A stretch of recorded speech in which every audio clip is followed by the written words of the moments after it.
So, good morning, everyone. So, in our last class, we were studying the various concepts of DBMS. Today, we shall see the entity relationship diagrams. So, before that, we need to discuss one topic, that is weak entity types. So, we know what is an entity or entity type. So, it is nothing but a relation or a table. So a table is called as weak when it do not have its own key attributes. So key attributes are those attributes which are unique. So among all the rows that are present in the table. So if any table is not having a key attribute of its own, then that particular entity type is called as a weak entity type. So if it is not having a key attribute, then it has to borrow the key attribute of some other table. So that table or entity, we call it as a parent entity. Okay. So again, in entity types, we will have two categories. One is the regular or strong entity types. Another one is weak entity types. So strong entity types are those which have a key attribute of their own. So entities which belong to weak entity type are identified based on how they are related to other entity types. So let us see it with an example. So here in our example, consider this admission table.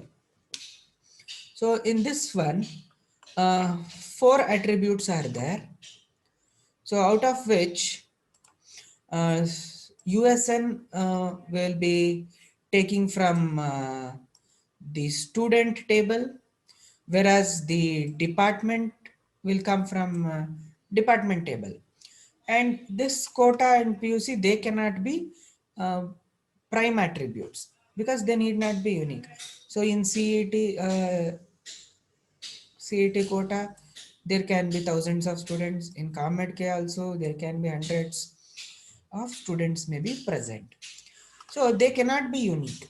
So we cannot use quota as the quota cannot be used as a prime attribute. So similarly, PUC percentage is not unique among the students. So that also cannot be used as a prime attribute. So the only option to use the prime attribute is USN and department together. So in this one, again, one student cannot be present in two departments. So that's why we can use this particular USN and department both as our prime attributes. Now USN values will come from student table, whereas department um, value will come from department table. So which means the values will be taken from other tables. So admission table does not have a prime attribute of its own, because whatever is the prime attribute in this admission table are coming from different tables. So that's why this admission table is now categorized as weak entity type. So it is weak because it does not have key attributes of its own. So this is the example. For this particular one, the student table and the department table, they become the strong entity types because they will be having primary keys of their own. So that's the meaning of weak entity types.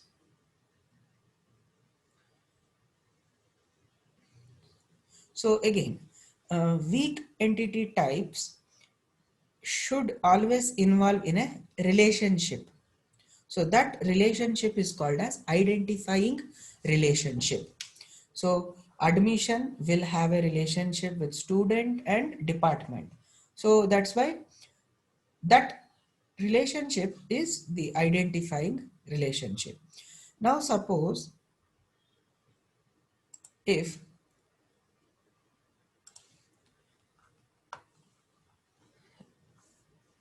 let us see this particular electrical 009, let us imagine that particular student is not there. Then what happens? If that particular student is not present, then this row in the admission table will also not exist, right? So for a row to exist in the admission table, the presence of the USN should be compulsory in the student table. So that's why for a row to present in admission table, the student has to be present in the student table. Along with that, the department should also be present in the department table. If any one of them is not present, then we will not have a row itself in the admission table. Let us imagine if we don't have a civil department in our college, then we will not have this particular row in the admission table. So which means that particular row will lose its existence if this particular value is not present.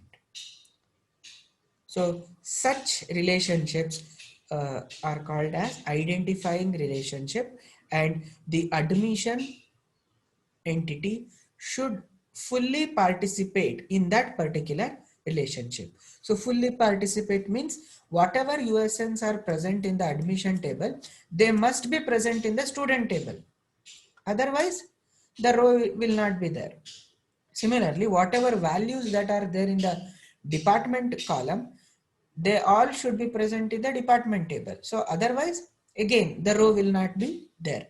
So such participation of a relation in any relationship, it is called as total participation.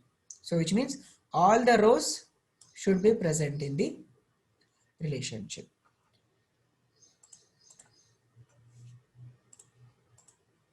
Okay. So next, similarly, in our employee example, there was a relation called as the dependent. So I had sent the schema diagram in WhatsApp for this also. So in that, the dependent of an employee, again, if the employee itself is not present, then there will be no question of having a dependent. Again, that is the weak entity. Dependent is the weak entity depending on the parent entity, that is the employee.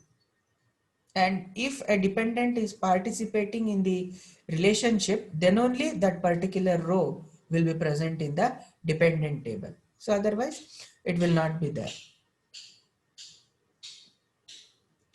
So with this, now we shall move on to the entity relationship diagram.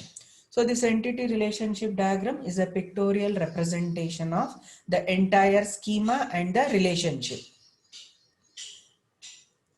So the various symbols are used while designing the entity relationship diagram. So the various symbols will be present. So this is just like a symbols are just like the flow charts which you have used in your C programming lab, but it is somewhat different. So the various symbols which we use is, this is a rectangular box. The rectangular box is used to write or define the entity type. So entity type or relation or table. So anything which we write in a rectangular box, it indicates that is a relation or an entity type. So weak entity types are identified using this uh, double rectangle. So just like in our previous example, admission and dependent are the weak entity types. So which we will write it in a double rectangular box. Then this particular symbol, rhombus symbol, indicates it is a relationship type. Then if we have a double rhombus shape, then it is called as the identifying relationship. So whenever we have a weak entity type, then the corresponding relationship will be called as identifying relationship. So those two are used together. Then an attribute is indicated by the oval shape or elliptic shape. So an attribute is written in elliptic. If that particular attribute is a prime attribute or key attribute, then we'll write the underscore or we'll put an underline below the name of that attribute. Then if we have any multi-valued attributes, then we will indicate it using a double elliptical shape. So multi-valued attributes are those attributes for which there will be multiple possible values. So just like the degree of a student. So the degree of a student can have a BSc degree, BE degree, then MTech, then PhD, like that. So multiple values can be present. So those kind of multi-valued attributes will be represented using this particular double elliptical shape. Then composite attribute.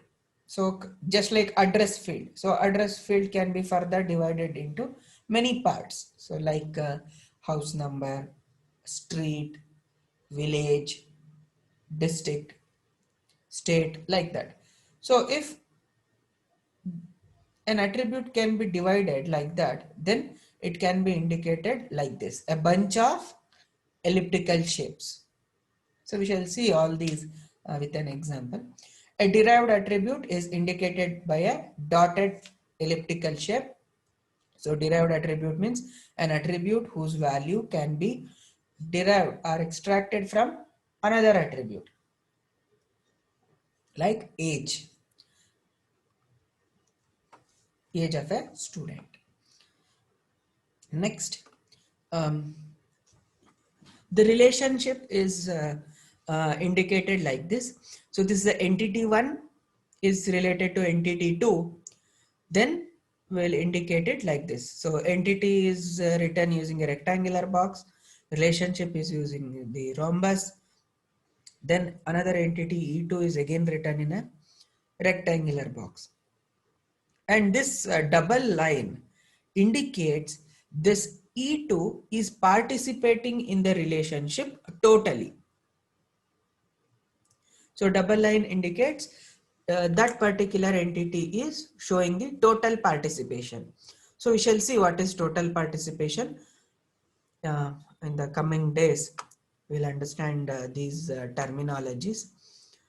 Then this simple relationship, that is E1 is participating in the relationship as well as E2 is participating. So there is a number written over the line. So that is the cardinality ratio. That is 1 is to n. So 1 is to n ratio, it is written like this. So this is the E1 is to E2. So the 1 is to n means E1 is participating, one entity is participating in the relation, but on the other side, for every entity there can be n possible related entities in the E2. So just like our student and subject. So student will participate one, but the subjects can be anything. Our student to subject mapping can be example for n is to m. Okay, like that. Then any structural constraint on the participation, so that is written using the brackets like min and max. So this min indicates minimum participation that an entity must exhibit, and maximum indicates the maximum number of instances that an entity can belong in a relationship. So we shall see all these things with an example. You will understand it as and when we uh, discuss more and more tables. So once again, look at these symbols. So I had told you to write these in a sheet because we will be requiring it again and again. And for all the database or the schema which we discuss, or for the laboratory experiments, whatever schemas we have, and for the mini projects. So whatever database you choose, you have to write the ER diagram for that. So now again, we shall write a simple ER diagram for these three tables, that is the student, department and admission. So just look at the address attributes over here. So in student table, so USN will act as a prime attribute or key attribute. Department, in department table, the name of the department itself is the key attribute, whereas in admission these two together acts as the key attribute, where USN values will be selected are chosen from student table and the department values are selected from department. So here it is a department name, here I have just written department, but they are same. So now let us write the ER diagram for these tables. So first let us select the student table. So in student table, 4 attributes are there. So how to write a diagram for this? So first, in order to uh, write the relation, we have to use the symbol, that is the rectangle. So rectangle we wrote. Then inside this we have to write the name. So what is the name of this relation? That is student. Okay, so student, it became the relationship relation. Now we have to indicate the attributes. So 4 attributes are there. So what I will do, I will write or take 4 ellipses.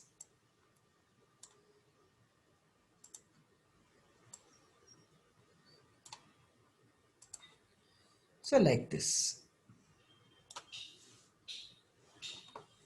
Then in each of them, so we have to connect it. So like this. So we will connect these. So you can connect it at any end, so it doesn't matter. So it need not be here itself, so you can connect from here also. So that is not an issue.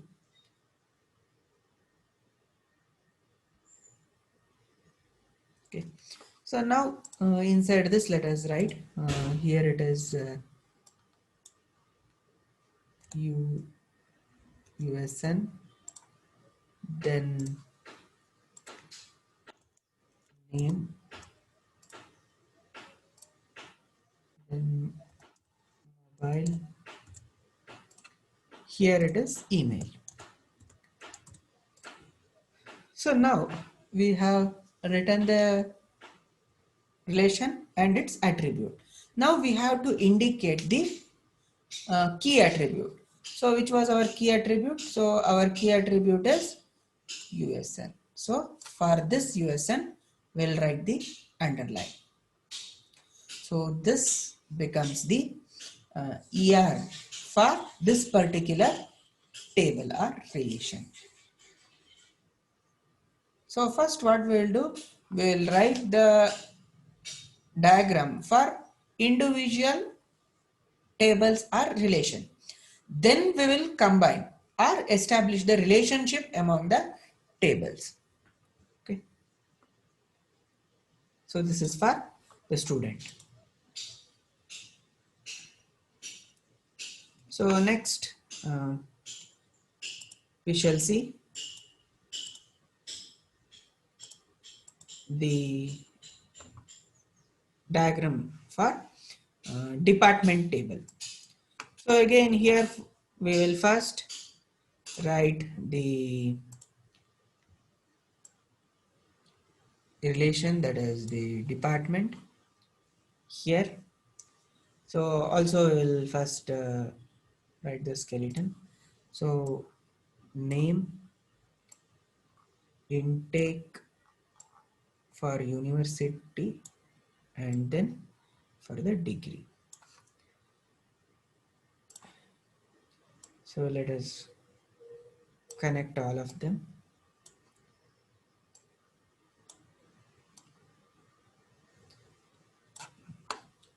So again, there is no rule that we must write the attributes at the top or like that. So we can write it in anywhere in 360 degrees, anywhere we can write, and we can also connect this line to anywhere. So for all the four borders, we can connect it. So here it is department, then here name, then the second attribute intake, then university, then degree, like this.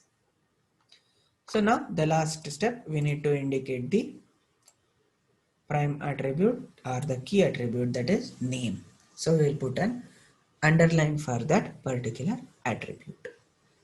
So this is the uh, entity diagram for department. But still we have not established any relationship among the tables so far.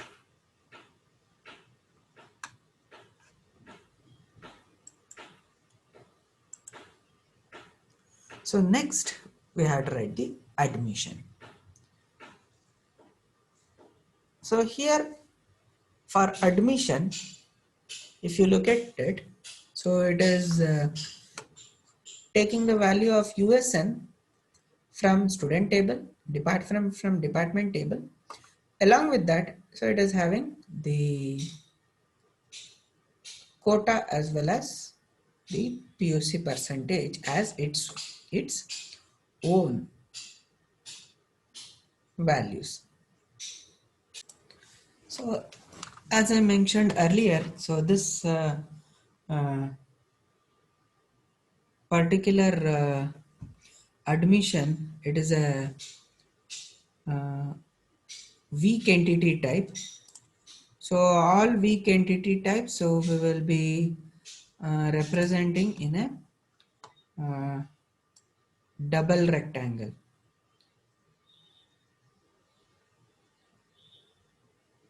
Okay. So inside the double rectangle, so we'll write this. Then, so along with that, we'll write its name over here. So it is admission. Okay. So then we'll write the attributes.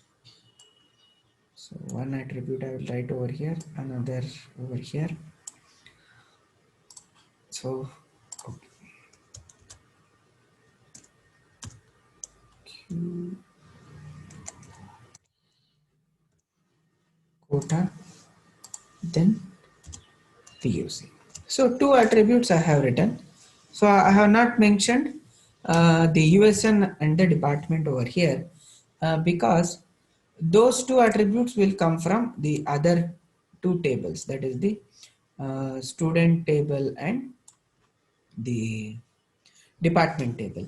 So for that purpose, we have to write the relationship now. Now we shall together put all the three tables. So here let me write the student, then department over here, student, then department,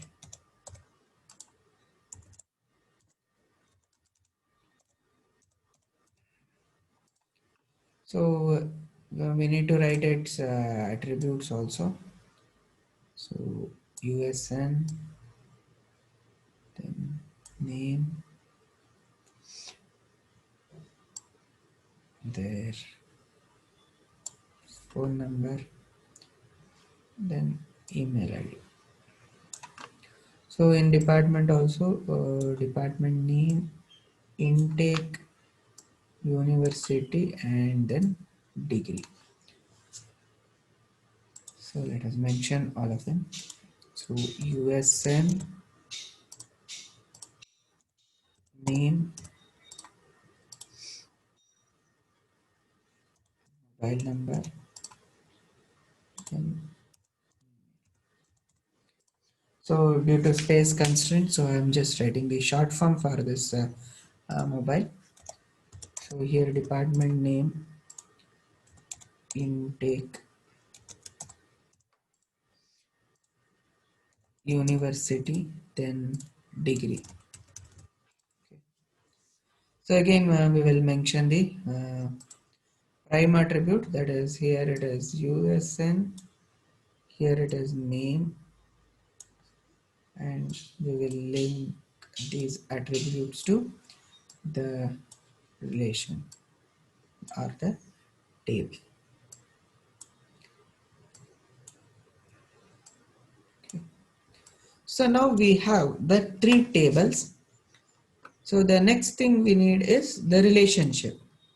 So we need to establish the uh, relationship between these. Okay. So in order to establish the relationship, we need to use this particular rhombus shape.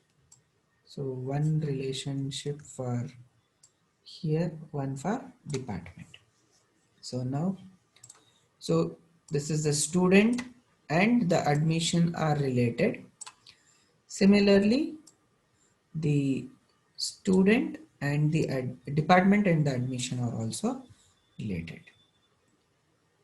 So this admission will be exhibiting the total participation. So this is the double line. Okay. And we can also make this as a identifying uh, relationship by putting the uh, double rhombus shape can be uh, added over here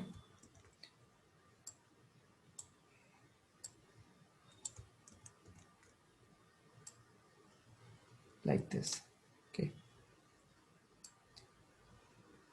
so let's assume it is a double rhombus. Okay,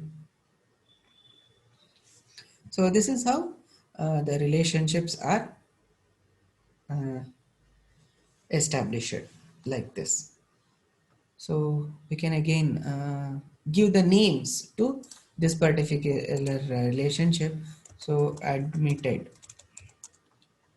So admitted is the relationship where a student is admitted through admission. Or for this relationship, we can also give the name belongs to. Okay. So this admission belongs to this particular department.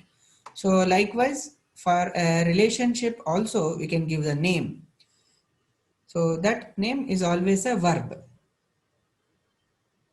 Okay. So this is the ER diagram.